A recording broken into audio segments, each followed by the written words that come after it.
Latest programme కోసం bell icon ని click చేయండి. దేవుడి దీవెనని పొందండి. పరిశుద్ధాత్మ తండ్రి దేవునికి మహిమ కలుగును గాక. ఆమేన్. ప్రియమైన దేవుని బిడ్డలారా, ప్రభు క్రీస్తు యొక్క స్నేహితులారా, ఈ తపస్కాలంలో మొదటి శనివారం ఈరోజు 21వ తారీఖు యేసయ్య ఈరోజు మనందరితో మాట్లాడుతున్నారు. పునీత లూకా గారు రాసిన సువార్త నుండి 5వ అధ్యాయము వచనములు 27 నుండి 32 వరకు. సుంకరికి శిష్య స్థానము. అటు పిమ్మట యేసు అచట నుండి వెడలి సుంకపు మెట్ట కడ కూర్చుని ఉన్న లేవి అను సుంకరిని చూసి అతనితో నన్ను అనుసరింపము అనెను. అతడు అంతయు విడిచిపెట్టి లేచి ఆయనను అనుసరించెను. లేవి తన ఇంట ఆయనకు గొప్ప విందు చేసెను. అనేక మంది సుంకరులు ఇతరులు ఆయనతో కలిసి విందులో పాల్గొనని. అప్పుడు పరిసయ్యులు వారికి చెందిన ధర్మశాస్త్ర బోధకులు సలుగు కూర్చు సుంకరులతోనూ పాపులతోనూ మీరేలా తిని త్రాగుచున్నారు అని ఆయన శిష్యులను ప్రశ్నించిరి. అప్పుడు యేసు వ్యాధిగ్రస్తులకే గాని ఆరోగ్యవంతులకు వైద్యుడు అక్కర్లేదు కదా, హృదయ పరివర్తనం పొందుటకే పాపులను పిలువవచ్చుని గాని నీతిమంతులను పిలువుటకు నేను రాలేదు అని యేసు సమాధానం ఇచ్చెను.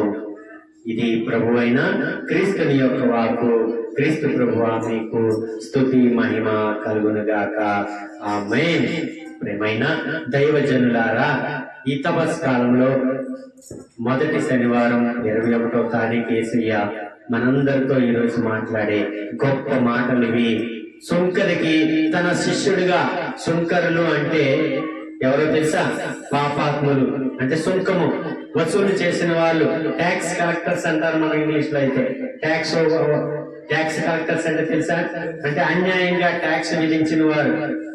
ఏదైనా వ్యాపారం పెట్టుకుంటే ఇదిగో నీకు ఇంత ట్యాక్స్, ఆడికి నిజానికి 5 రూపాయలు కట్టాల్సి వస్తే 15 రూపాయలు 30 రూపాయలు కట్టండి అంటారు. అంటే అన్యాయపు సొమ్మును వసూలు చేసిన వారిని సుంకరుడు అని అంటారు, అంటే పాపాత్ములు.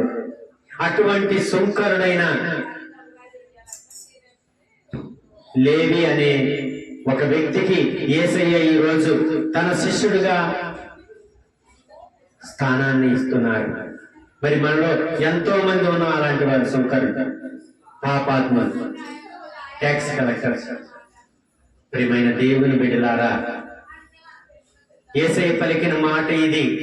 ఒక సుంకరికి, ఒక పాపాత్ముడికి యేసయ్య ఈ రోజు పిలిచిన విధంగా ఈరోజు మనల్ని కూడా తన బిడ్డలుగా ఆశీర్వదిస్తున్నారు. పాపులమైన మనము కూడా ప్రతిదినం మనం పాపం చేస్తూ ఉంటాం, అన్యాయం చేస్తూ ఉంటాం. అయినా సరే దేవుడు మనతో మాట్లాడుతుంటారు. మనల్ని పిలుస్తూ మరలా పిలుస్తాడు. బిడ్డ, నువ్వు పాపాత్ముడు అయినా సరే నిన్ను మళ్ళీ నేను పిలుస్తున్నాను, దా నా చెంతకురా, నా బిడ్డ నన్ను విడనాడకు అని ఎప్పుడూ కూడా ప్రభు అయిన క్రీస్తు మనల్ని పిలుస్తూ ఉంటారు. ఈరోజు మనందరికీ కూడా పాపులమైన మనకు యేసయ్య మరొకసారి మనందరినీ పిలుస్తున్నారు. యేసయ్య, రండి, తరలి రండి, నా చెంతకు తరలి రండి అని యేసయ్య మనల్ని పిలుస్తున్నారు. అలనాడు ఏ విధంగా అయితే లేవిని పిలిచి ఉన్నారో మనకు కూడా ఈ రోజు పిలుస్తున్నారు. కాబట్టి దేవుని, మనం ఎంత పాపాత్మకమైనా సరే దేవుని చెంతకు మనము రావాలి. ఎందుకంటే మన దేవుడు కరుణామయుడు, సులభముగా కోపపడేవాడు కాడు. చూడండి, మన దేవుడు ఎలాంటి వాడు? కరుణామయుడు, సులభంగా కోపపడడు. మనకు పంటలు అనే దీవెలను మన మీద కురిపిస్తారు. మనం పాపాత్మలమైనప్పటికీ కూడా మన మీద ఎప్పుడూ కూడా ఆయన ఆశీర్వాదం ఉంటుంది. కాబట్టి మనందరము కూడా దేవుని దగ్గర మనం సుంకరలమే అయినా సరే ప్రభు క్రీస్తు మనల్ని పిలుస్తున్నారు. ప్రియమైన దైవజనులారా, ఎదుగో అలనాడు అదిగో లేవిని పిలిచినట్టే మనల్ని కూడా పిలుస్తున్నారు. కాబట్టి ఈ 40 రోజులు కూడా మనము దేవుని చెంత, దేవుని అంటి పెట్టుకొని మనం జీవించాలి. తప్పుడు మార్గంలో వెళ్లకుండా, తప్పుడు పనులు చేయకుండా మనం ఉండాలని యేసయ్య మరొకసారి మనల్ని పిలుస్తున్నారు.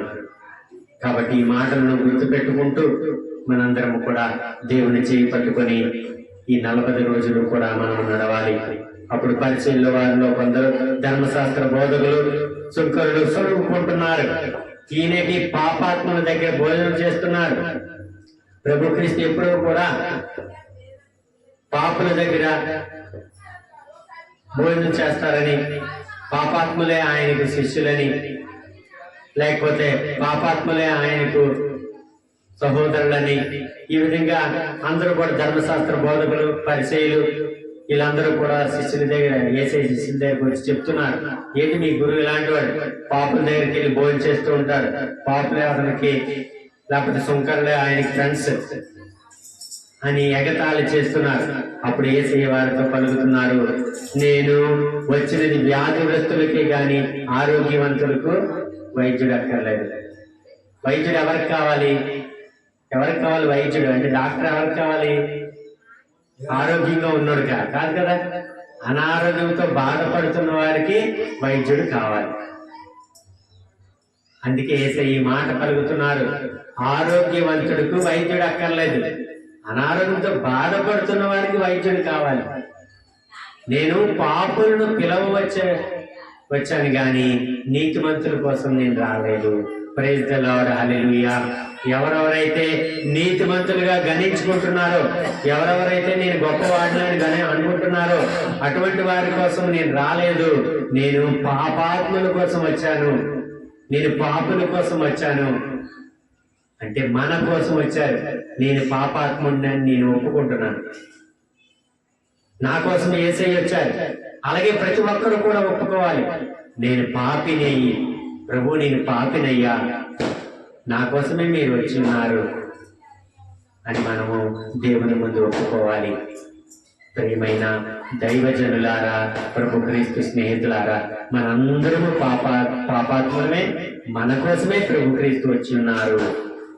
కాబట్టి మన పాపాలను విడిచి, మన పాపాలను త్యజించి ఈ పరిశుద్ధమైన రోజుల్లో ప్రభు యొక్క చెయ్యి పట్టుకొని మనము మన సిలువను మోసుకుంటూ ఆయనతో పాటు మనం ప్రయాణం చేయాలని దేవుని ఆశ, కోరిక. దేవుని ఆశను, కోరికను మనం తీరుద్దాం. దేవుడు మనందరినీ దీవించును గాక. God bless you all.